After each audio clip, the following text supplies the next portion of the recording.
16. I'm so excited. Yesterday I was marking the roll for the class and everything, and one of the little fellas was saying that him and his nan watched some of my videos, which was really exciting and really fun. So hi Nan, if you're watching. I've also got another mum who after the drop-offs watches the daily video, so thank you so much for your support too. I really appreciate it. I have been really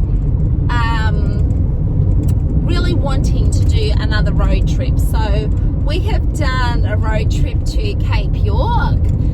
We did that about 4 years ago. We went and stayed with my sister who lives in Cairns for a couple of nights, and then met up with my brother and his family, and then there was like three siblings went up to Cape York and had an amazing time. It was absolutely beautiful. I'm not a huge four-wheel driver, so some of it was just like, honey, I'll just video this bit for you, you know, like, and get the kids out of the car and go and video it. But it was a really fun trip, and I really enjoyed it.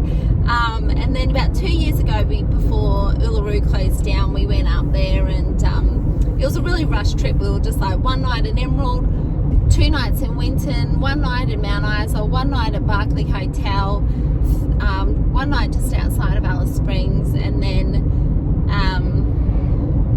3 nights at Uluru. And then we come back and we decided to go through that Plenty Highway. Oh, we were not prepared for that highway. I think we were 2 flat tires. We had to pay like $1 billion to get a spare halfway across the Plenty Highway.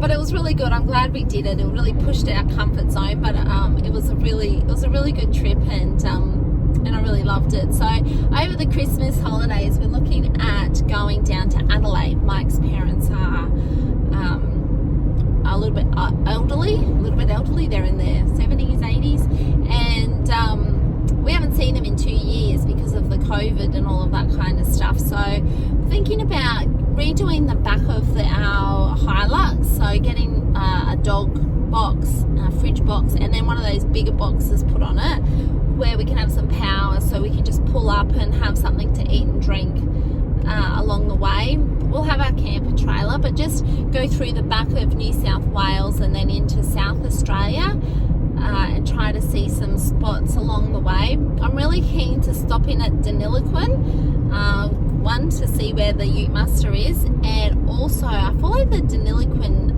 caravan park on Instagram, and they look like they're always having a good time. So if you have any suggestions along that kind of pathway, or must-see spots in New South Wales and the top of South Australia, would love to hear them, because I haven't planned anything yet, which is probably, when I sit down to plan it, it's probably all going to be booked out and fall into the too hard category, because everybody's travelling Australia, so you can't get in anywhere. But we'll give it a red hot shot, I reckon. So yeah, I'll be really interested to hear if you have any suggestions or ideas or must do road trips. That's me for today. That's my thoughts. That's what I'd like to do. Have a good one. See ya.